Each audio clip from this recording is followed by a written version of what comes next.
You know, 6 years ago, if you would have told me Roman Reigns was going to be a heel in 2020, I would have laughed at your face because I would have said no, because he's going to make him the next John Cena 2.0, which, as we thought, as he was, and we didn't see this coming, guys. Let's be honest. And I didn't think that Roman Reigns was going to be the best thing in this company in 2020. And that is saying a lot. Or my favorite wrestler currently in this company. I can't believe I'm saying that. Of all the years that I've gave Roman crap and everything that I've said to my friends and everything, I never hated Roman the person. It's just the character sucked and he needed a change. I mean, we've all been asking for it for like 6 years. I mean, it's not rocket science. He's not a babyface. If you saw in the YouTube videos when he was in NXT, when he had the gold watch and the suit and the tie, I mean, he's a heel. The Samoan family, most of them are heels. And they play it pretty good. And it's pretty obvious. Last night, Roman Reigns was fantastic. And his match with Jey Uso, probably the best storytelling I've seen in the last 10 years, by far. The storytelling, it was so good. I haven't seen any, honestly, I have not seen any good storytelling like that on the main roster in who knows how long. It's been a long time. And I loved the fact that they were just smack-talking each other the entire time. I really do. But I'll get to that in a little bit. But this is your Clash of Champions 2020 review. Overall, the show actually sucked. It was not that good. Besides 2 matches, which I will go over. And you probably obviously know what they are. It was not the worst pay-per-view I've ever seen. You had a great start and a great end. In the middle, it was not good. You didn't have the good ingredients. You had the top of the bun, the bottom of the bun, like in a cheeseburger or something. You didn't have it. Everything else in the middle was just, it sucked. It sucked.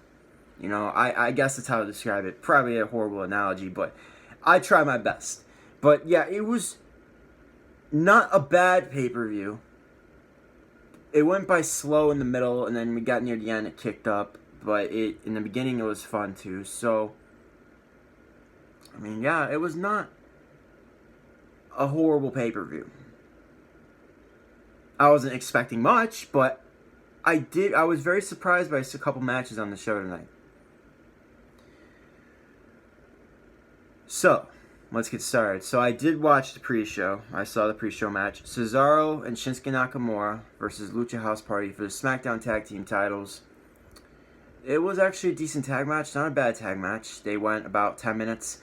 And Cesaro and Shinsuke wound up getting the win. Cesaro was doing the swing. And Shinsuke Nakamura hit the Kinshasa. 1, 2, 3. What would I give this match? I'd give it 2.5. I'll give it a 2.5. Solid pre-show match. Not too bad, but it was solid. I'll give it that. Now, this match almost went about 25, 26 minutes. And let me tell you, I was expecting this ladder match to be good. But knowing what WWE's been like nowadays, I was not expecting it to be outstanding. This is probably the best ladder match that has been that's happened in WWE within the last decade, maybe over. We've had some great ladder matches in WWE in the last 10 years. Yeah, I haven't seen, if I haven't seen anything that good, I haven't seen anything that good in a ladder match in a while. If I'm wrong, I mean, let me know. But we've seen good ladder matches, but I mean, this one was amazing. I mean, I was into it through and through, and I was on the edge of my seat. And I'm not like that for the main roster nowadays. And it's not even, that's just how much my interest is not there for them. But I'm really glad that I saw this match, and it was fantastic. What's the rating I would give it? I'm going to be completely honest. I'm going to give this match 4.5. 4.5. I don't give main roster matches 4.5 nowadays, and that is factual. This is probably going to be, this probably will go down as the best match on the main roster this year. That's my honest opinion. I don't think I've seen any other match better than this one. If you want to argue the Royal Rumble match, go ahead. I can't think of anything else off the top of my head. This is outside of NXT, by the way, but on the main roster, this is definitely the best match of the year for WWE, for main roster. So, 4.5 for sure. Asuka versus Zelina Vega for the Raw Women's Championship. Oh my gosh. I mean, it was not... Okay, listen, it wasn't horrible. It was okay, but, like, at the same time, I'm just like, Zelina Vega was not a worthy opponent. She was not. She didn't do anything. She's been a manager for most of her career. She's not bad in the ring, but it just... Asuka held back, and you could see it, and it was a slower pace, and Zelina's not used to going at Asuka's pace, so it wasn't very exciting whatsoever. So I'll give it 2.25 stars out of 5. Asuka retained the Raw Women's Championship, as she should. It was by submission with the Asuka lock. So it was okay, but I mean, it was nothing. It was slow for most of it. I couldn't really get into it. Apollo Crews versus the champion Bobby Lashley for the United States Championship. This was not a bad match whatsoever. This was actually a decent match. But it was hard for me to get invested knowing that I've seen this match so many times now. It's time for them to move on. The issue with WWE nowadays is they do rematch after rematch after rematch after rematch. An example is with the Street Profits, Angel Garza and Cien, who they've been feuding since March. Yeah, let's move on now, please. They literally have feuds that's been going on since March. Some feuds haven't even changed. But Bobby Lashley and Apollo Crews was a decent match. I give it 3 stars out of 5. And Bobby Lashley retained the United States Championship as expected, and I believe it was by submission. So, yeah, it was a decent match. Not too bad. Better than I expected it to be, but, you know, it was hard for me to carry. The challengers, Andrade and Angel Garza versus the Street Profits for the Raw Tag Team Championship. I did not care whatsoever about this match. They need to move on. This match sucked. I don't care. You could have put an outstanding match and I still would not have paid attention to this. They've been fighting every single week since March. And then they had the ending. I just remember the ending. The ending. They did this stupid ending with the ref going down and Cien kicking out. And the ref didn't see it. And then it's just giving them another excuse to have another match on Raw. Like, come on. Seriously? This tag team division needs to be merged. No question. They need to merge those titles together in the draft. Because, I'm being completely honest, this division sucks. This division sucks. They have no tag teams. Most of them are thrown together. I don't even see any legit tag teams. Any worthy tag teams. They have no one. They've released tag teams. They've split up tag teams. They don't care about their tag team division. I don't think they've really truly cared about their tag team division since the early 2000s with Matt Hardy, the Dudley Boys, and Edge and Christian.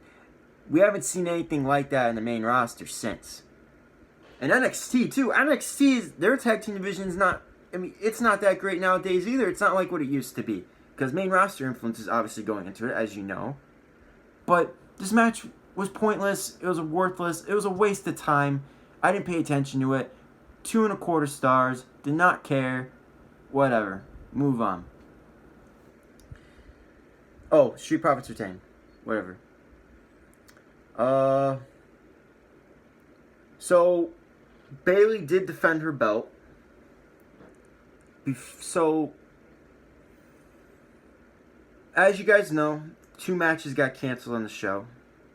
It was supposed to be for the women's tag team titles, Nia Jackson, Shayna Baszler versus Liv Morgan and Ruby Riott. Honestly, did you guys really care about that match? I mean, honestly, like, talking from the heart here, from your boy's heart. Did you really care about that match? I didn't. Did you even... I mean, I bet most of you didn't even remember that this show was yesterday. Probably forgot like I did. I didn't remember that that there was a pay-per-view till the day of, so just letting you all know. But it didn't hurt. These matches that got canceled did not hurt the show whatsoever. It actually made it better taking these 2 matches off. And it shortened the length of the show. But Bayley did defend her belt. And she was supposed to face Nikki Cross and she couldn't make it. Obviously, why these women's wrestlers couldn't make it is because due to the breakout of the virus in the Performance Center. They could have just said that, but they're still pretending that there's no virus. But whatever. Keep hiding that, Vince. But it is what it is. But I would have wished they would have just kept it off the show, honestly. And if they didn't need to have a match with Bayley. They could have just had Bayley talk and Sasha could have hit her from behind like she did after the match. She could have done the same exact thing.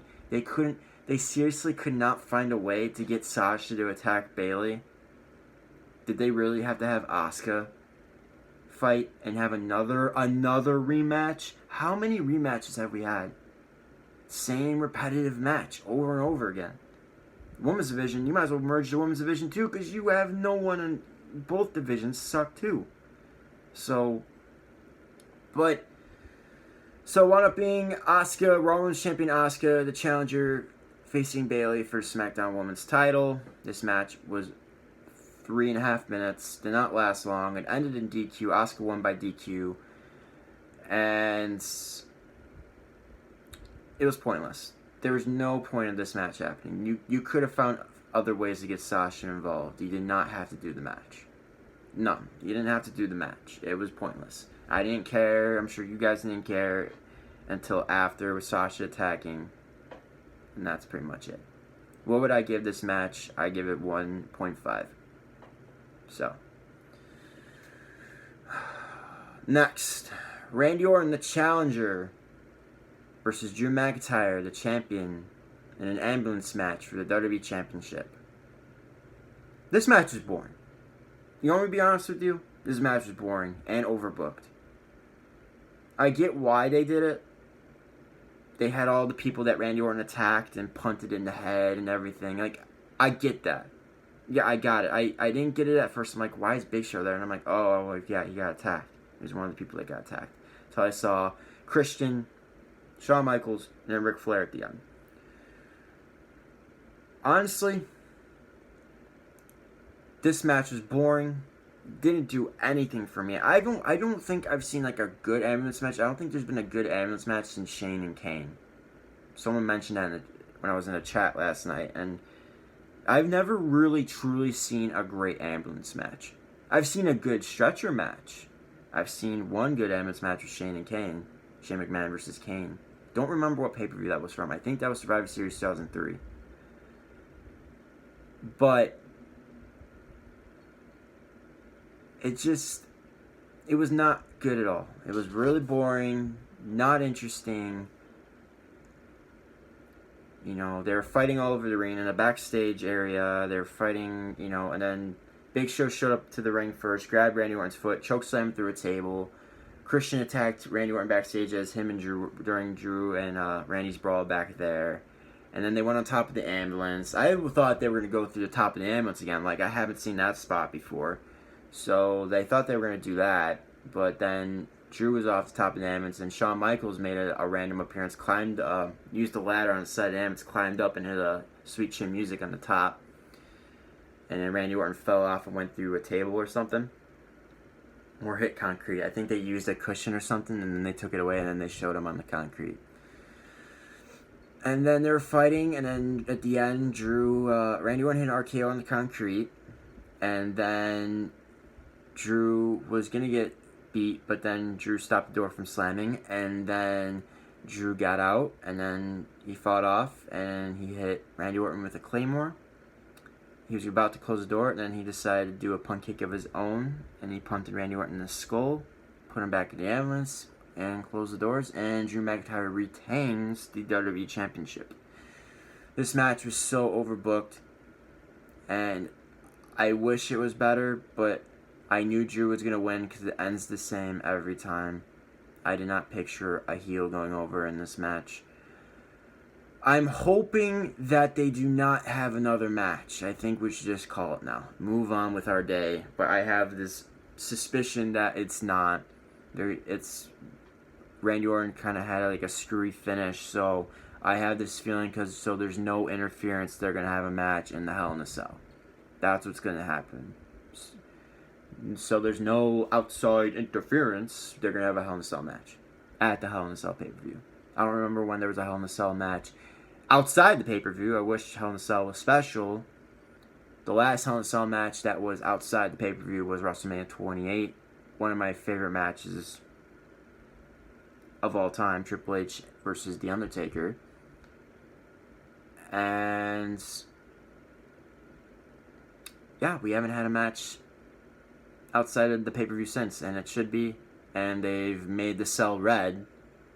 That burns my eyes every time I see it. I hate it with a passion, and I don't want to see this match again as it is. So what would I give this ambulance match? 2.5. Wasn't that bad. I'm not saying it was horrible, but it was definitely not entertaining by any means. It had solid moments, but I'll stick to a 2.5 out of 5 stars. Alright guys, the match that we've all been waiting for. The main event. This was probably the best storytelling I've seen in years. Honestly, in years. Especially on the main roster. We've seen great storytelling in AEW and stuff and all that, you know. I'm not going to try and compare though, because I want to talk about WWE in this video. But from a main roster perspective and all the garbage that we've been given lately, this is the best storytelling I've seen in a long time. And the smack talking that Jay and Roman were giving each other made that match just as much better. It made it much better. At the end, it got really tense. And oh, by the way, the most important aspect in this is Roman Reigns' vest is gone. No new theme music, yet, but the heel effect is slowly continuing to change him, and he's gonna be. I hope he has a new theme song soon. He needs a new theme, something good, please. I hope it's nothing generic. They need to give him something, get me hyped. You know what I'm saying? But no more vest. I like it. No more vest. He looks good too. He's in great shape. I'm going to talk about the ending, though, near the end. So, Roman, throughout the match, was trying to get Jey Uso to call him the Tribal Chief, if I pronounced that correctly. The head of the table. Roman saying he's the head of the table of the family. He would beat Jey senselessly until he said he was a Tribal Chief. He didn't care about... He knew he could retain the title. The story is he wanted respect and to tell Jey wanted Jey to tell him that he's the head of the table and he's the Tribal Chief. Jey wouldn't give in. Jay's like, nah, bro, I'm not doing that. When he's like barely can move, barely can stand, he's almost unconscious, and he's like, no, bro, I'm not doing it. And Roman was just hitting spear after spear after spear after spear, and Jey was just not giving in. And Roman would just be slugging punches in his face with forearms, and he would just be like, boom, boom. I mean, it was so I was actually like, it was intense. I'm like, I mean, those were some stiff shots. Those looked like some actual stiff shots he was doing too. And it was intense. Like, I was kind of like, my eyes were wide. I'm like, dude, this is amazing. He's beating.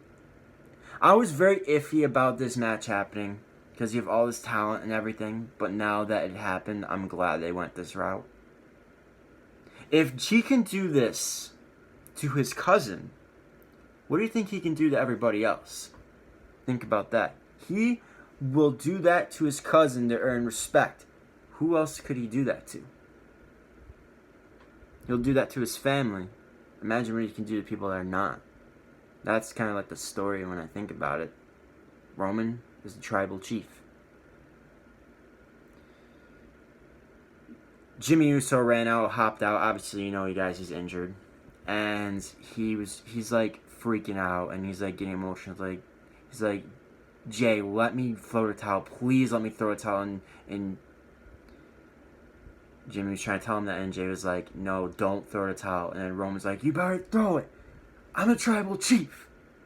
He's going to tell me I'm a tribal chief.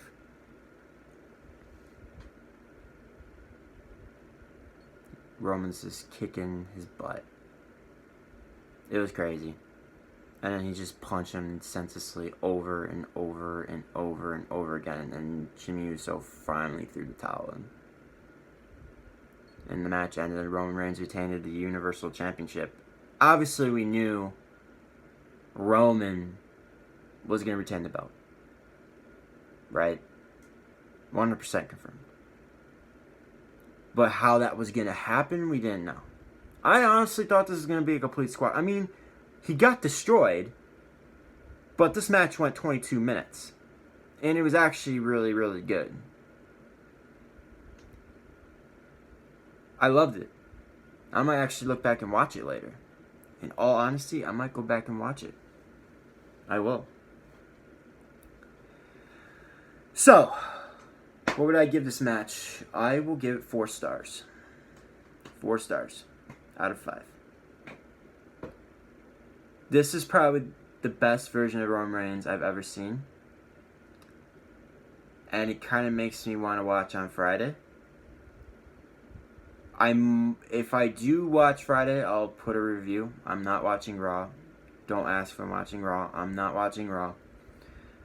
Maybe I'll watch SmackDown, but it probably will just be for Roman to see what he does, and maybe I'll do a little video on it.